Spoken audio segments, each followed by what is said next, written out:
Assalamualaikum dan salam sejahtera. Bersama saya Nurliana Tarmizi dalam 15 minit MMTV edisi 20 Disember 2022. Perdana Menteri Datuk Seri Anwar Ibrahim mengumumkan beberapa bantuan bagi meminimumkan impak kenaikan kos sara hidup yang perlu ditanggung rakyat. Beliau berkata kerajaan akan meneruskan bantuan tunai rakyat BTR yang dilaksana kerajaan terdahulu dengan fasa 1 disalur pada bulan depan. Ujarnya, bantuan itu akan memanfaatkan hampir 9 juta penerima dengan peruntukan berjumlah 2 bilion ringgit dengan setiap isi rumah akan menerima RM300 manakala kategori bujang RM100. Dalam perkembangan sama, bagi mengatasi isu generasi tercicir ekoran pandemik COVID-19, kerajaan bersetuju menyalurkan bantuan awal persekolahan bernilai RM150 kepada semua murid tanpa mengambil kira had pendapatan ibu bapa pada Januari 2023. Katanya adalah penting untuk mempersiapkan murid dengan kelengkapan sekolah yang sewajarnya selain keperluan perbelanjaan bagi rancangan makanan tambahan RMT dan pembelian buku teks. Selain itu, kerajaan juga bersetuju memberikan kenaikan gaji tahunan tambahan khas 2023 bernilai RM100 kepada semua penjawat awam grade 11 hingga 56. Kata Anwar, kerajaan juga bersetuju memberikan bantuan khas keuangan kepada 1.3 juta penjawat awam grade 56 ke bawah bernilai RM700 manakala RM350 bagi sejuta pesara. Rang Undang-Undang RUU, kumpulan wang disatukan perbelanjaan masuk akaun 2022, diluluskan sebulat suara di Dewan Rakyat hari ini. Kelulusan RUU itu dibuat selepas pembentangan Datuk Seri Anwar Ibrahim dan tiada perbahasan bagi kedua-dua usul yang dibentangkannya pada mesyuarat pertama Majlis Parlimen ke-15. Terdahulu, Anwar yang juga Menteri Keuangan membentangkan bajet mini bagi tujuan perbelanjaan perkhidmatan membabitkan wang bernilai RM107 bilion. Peruntukan itu akan dikuatkuasakan bermula 1 Januari depan.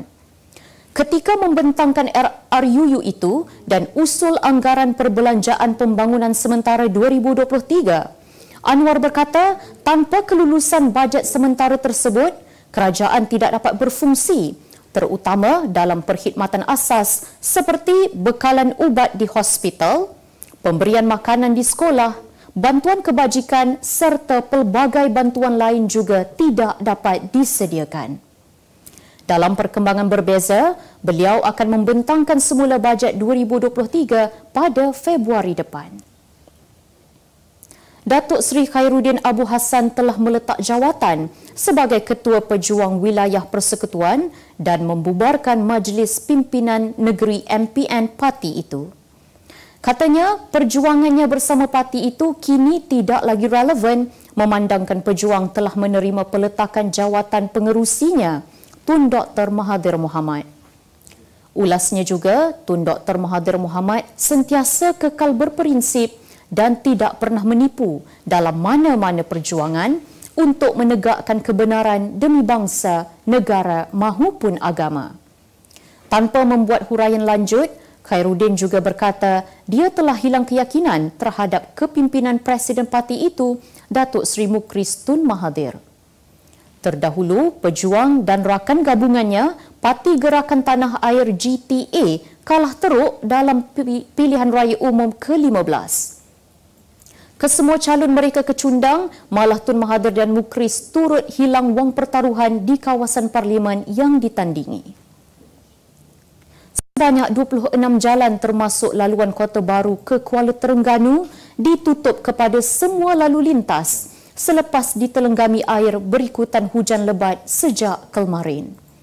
Sehubungan itu, perkhidmatan sokongan di Hospital Tengku Anis Pasir Putih seperti unit radiologi, unit patologi dan unit bekalan bahan steril SCCU terpaksa dihentikan berikutan situasi banjir melanda hospital berkenaan sejak Ahad lalu. Pengarah Jabatan Kesihatan Negeri Kelantan, JKNK, Dr. Zaini Husin berkata, langkah itu diambil kerana dikuatiri peralatan berkenaan tidak dapat berfungsi disebabkan faktor keselamatan dan bagi mengelak berlaku kerosakan sekiranya ditelenggami air.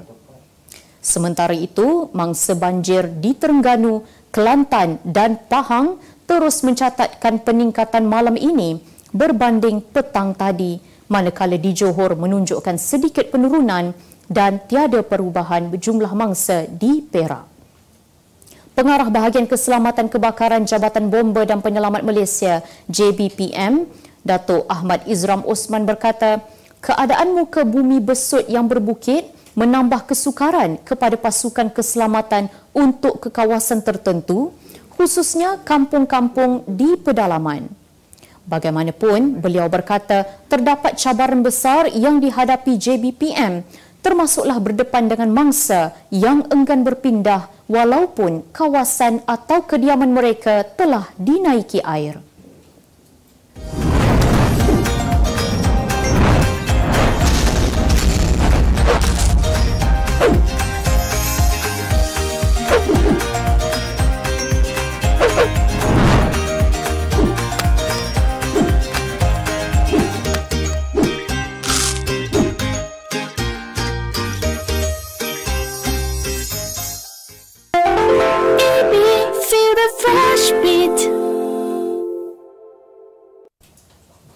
Operasi mencari dan menyelamat SAR 9 mangsa tanah runtuh di tapak perkemahan Fathers Organic Farm yang masuk hari kelima hari ini terus menemui jalan buntu.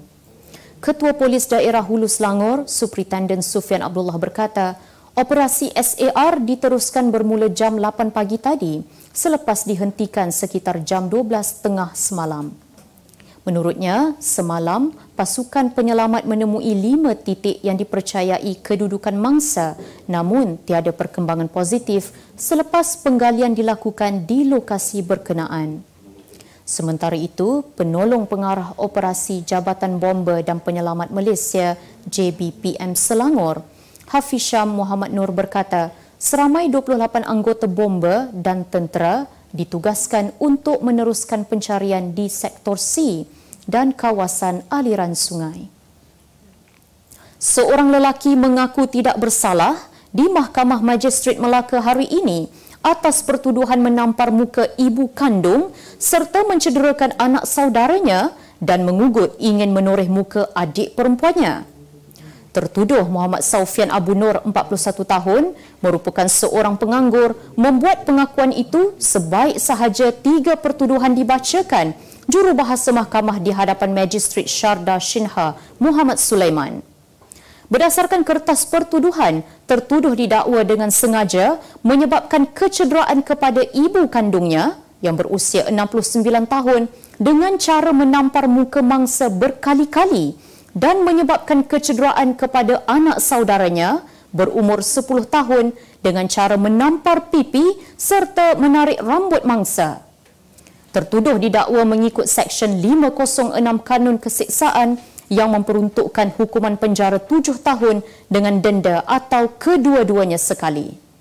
Mahkamah bersetuju dengan permohonan dikemukakan pendakwaan dan menetapkan 2 Februari 2023 bagi serahan dokumen serta sebutan semula kes. Ketua-ketua kesatuan sekerja di Britain memberi amaran bahawa mogok yang dilakukan oleh jururawat berkemungkinan berlanjutan sehingga 6 bulan sekiranya mereka tidak mendapat bayaran gaji seperti yang diminta. Beribu-ribu temu janji dan pembedahan juga dilaporkan akan dibatalkan ketika jururawat Royal College of Nursing RCN melakukan piket yang memasuki hari kedua. Pengarah RCN bagi England, Patricia Marquis berkata, ketua-ketua kesatuan sekerja mempunyai kuasa untuk terus melakukan mogok sehingga Mei tahun hadapan. Kira-kira 1/3 daripada hospital di Britain terjejas dengan piket pusingan pertama yang berlangsung Khamis lalu dan semalam serta tindakan tersebut dijangka berterusan sehingga tahun baharu. Kaki tangan tersebut mendesak Kenaikan gaji bagi menghadapi inflasi dengan permintaan awal adalah sebanyak 19%. Seorang penulis blog makanan yang dikenali sebagai Fatty Goes to Africa maut ditikam ketika melakukan penstriman langsung dari sebuah pasar di ibu negara Nepal. Mangsa yang dikenali sebagai Gan, 20 tahun dari China, merupakan blogger makanan yang diserang oleh blogger saingannya di Bandar Kathmandu pada 4 Disember lalu dipercayai kerana unsur dendam. Ketika kejadian, Gan sedang membuat siaran langsung dari pasar makanan dan berbual dengan rakannya sebelum ditikam. Suspek yang dikenali sebagai Feng Zhengyong, 37 tahun, dari China, juga merupakan penulis blog makanan menggunakan nama Ayun di internet yang turut menetap di Nepal. Mangsa telah ditikam di bahagian dada dan perut sebelum bertindak menikam rakan mangsa yang kebetulan berada di situ. Kedua-dua mereka kemudiannya dikejarkan ke hospital sebelum Gan disahkan meninggal dunia.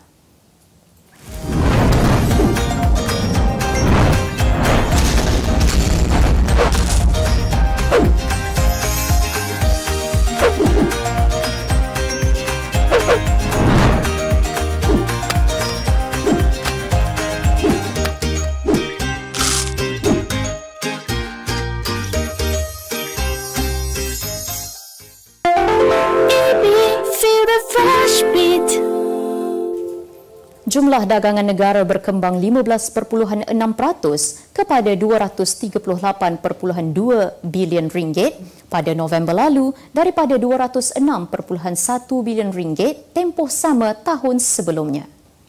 Menurut Jabatan Perangkaan Malaysia DOSM, jumlah tersebut mencatatkan pertumbuhan positif untuk bulan ke-24 berturut-turut sejak Disember 2020. Ketua Perangkaan, Datuk Seri Dr. Muhammad Uzir Mahidin berkata, ekspor Malaysia mengekalkan pertumbuhan pada November 2022 disokong oleh peningkatan ekspor domestik dan ekspor semula. Kata beliau, ekspor domestik bernilai 104.1 bilion ringgit menyumbang 79.9% kepada jumlah ekspor, meningkat 10.5% tahun ke tahun. Muhammad Uzir berkata, selaras dengan pertumbuhan tahunan, 145 daripada 256 kumpulan barangan untuk ekspor menunjukkan peningkatan berbanding bulan yang sama pada tahun sebelumnya, dipacu oleh barangan elektronik dan elektrik. Bagi import, 167 barangan daripada 257 mencatatkan pertumbuhan positif. Kenaikan kadar faedah dan inflasi di kebanyakan negara dijangka mengurangkan kuasa beli pengguna sekaligus menjejaskan permintaan terhadap produk elektronik selain memberi impak kepada sektor semikonduktor. Am Investment Bank Berhad dalam satu nota penyelidikan berkata, produk elektronik yang akan terjejas adalah produk pengguna terutamanya komputer peribadi dan telefon pintar. Katanya, perkara itu turut ditambah dengan penangguhan pembelian daripada sektor perniagaan disebabkan ketidaktentuan makroekonomi dan kebimbangan geopolitik serta risiko pembetulan inventori yang mendadak dalam industri. Malaysia dalam tempoh beberapa tahun ini menjadi antara pengeluar utama semikonduktor global yang turut menyumbang kepada lonjakan nilai perdagangan dan ekspor negara. Pemain perseorangan wanita negara Eskisona dengan berat hati terpaksa mengambil keputusan meninggalkan Persatuan Badminton Malaysia BAM dan bergerak secara profesional bermula Januari depan. Pemenang pingat emas Sukan C Filipina 2019 itu tidak memiliki pilihan lain selain angkat kaki daripada Badan Induk Sukan Badminton Negara bagi memberi sepenuh tumpuan terhadap pemulihan kecederaan lututnya. Kisona menjelaskan dia mungkin memerlukan tempoh lebih kurang 3 minggu bagi memastikan kecederaan itu pulih sepenuhnya sebelum melakukan perancangan mengenai kejohanan yang bakal disertai tahun hadapan.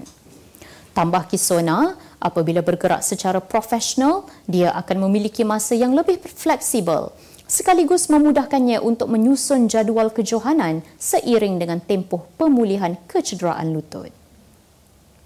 Pemenang Ballon d'Or Karim Benzema mengumumkan akan menamatkan karier antarbangsanya sehari selepas Perancis tewas di final Piala Dunia kepada Argentina. Benzema yang menjaringkan 37 gol dalam 97 penampilan untuk Perancis terpaksa menarik diri daripada skuad Piala Dunia sebelum perlawanan pertama mereka di Qatar akibat kecederaan paha kiri yang dialaminya semasa latihan. Selain itu, Benzema turut digantung daripada pasukan Perancis selama 5 tahun setengah kerana penglibatannya dalam skandal ugutan atas Peter Sax yang membabitkan bekas rakan sepasukannya Mathieu Valbuena.